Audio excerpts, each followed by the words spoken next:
gwamnatin ƙasar Isra'ila ta amince da wani ƙwarya-ƙwaryen ƙuduri, ko kuma majalisar dokoki na Isra'ila da ake ce ma Knesset ta amince da wani ƙwarya-ƙwaryen ƙuduri da zai hana kiran sallah a wurare ko kuma yankuna da ƙasar Isra'ila ta mamaye a 1948, ciki hadda gabashin birnin Kudus, wanda ya kunshi hadda masallacin Kudus, mallakin musulmi kuma masallaci mafi kima da daraja na uku a duniya ga musulmi, wanda da dama daga cikin wasu 'yan siyasa na Isra'ila masu tsatsauran ra'ayi da suka hada da Itamar Ben-Gvir da Bezalel Smotrich da irin su Yair Lapid da shi kanshi Prime Minister Benjamin Netanyahu suna gaba-gaba wurin tabbatar da wannan kudirin na hada kiran sallah a masallacin birnin Kudus.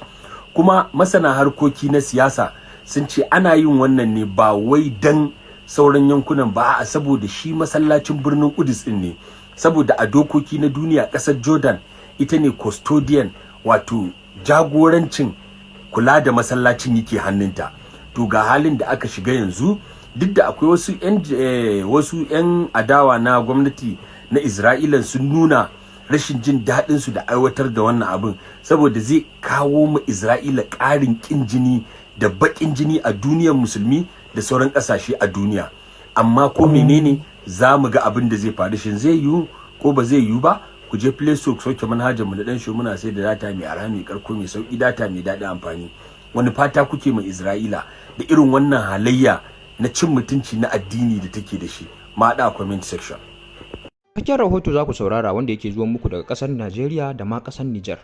Masana tsaro a Najeriya na ci gaba da tsokaci kan yadda wasu jami'an sojin Najeriya sama da 100 suka tsere da makamansu yayin wani hari da mayakan ISWAP suka kai a bataliya ta 162 da ke jihar Borno. Rundunar sojan Najeriya dai ta ce lamarin ya faru ne tun ranar 5 ga watan Yunin shekarar 2026, lokacin da mayakan na ISWAP suka kai hari kan sansani da ke kan hanyar Mandara zuwa Burutai a ƙaramar hukumar Biyu ta jihar Borno, inda suka kashe sojoji guda 5 a cewar wata takardar cikin gida da ta bulla da rundunar. Harin ya faru ne da misalin karfe 4 na asuba a lokacin da ake sabga ruwan sama mai karfi, abin da ake ganin ya rage wa dakarun damar hango maharan cikin lokaci sa'ad suka tunkaro su.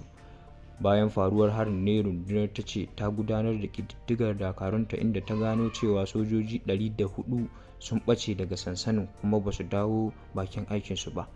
Rundunar ta ce sojin sun tafi ne da makamansu, lamarin da ya sa aka ayyana su a matsayin waɗanda suka tsere daga fagen daga, tare da umartar dukkan rundunonin soji da hukumomin tsaro su cafke su a duk inda suka gansu. Takardar da ta kuma nuna cewa cikin sojin da aka ayyana akwai jami'i guda ɗaya mai mukamin staff sergeant da sajan 3 da kofur 7 da les kofur 38 da kuma sauran ƙananan jami'ai 55. Haka kuma an ba da umarnin dakatar da albashinsu da sauran haƙoƙinsu har sai an kammala bincike kan lamarin.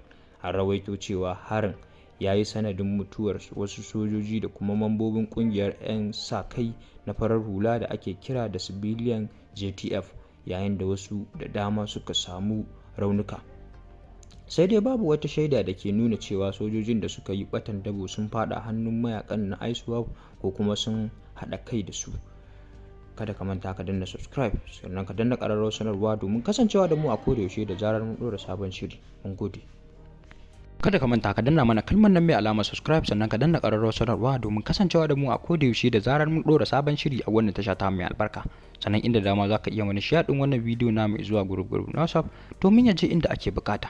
Muna godiya da kasancewar kuna ba mu gudunmawa a kodayaushe. Kuna kallon bidiyon mu kuma ku ci gaba da yi mana liking, kuna danna mana subscribe domin kasancewa da mu a kodayaushe da zarar mun ɗora sabon shiri a wannan tasha ta mai albarka. Kada ka manta ka danna liking a wannan bidiyo, sannan inda dama kai mana share ɗinsa. Mun gode.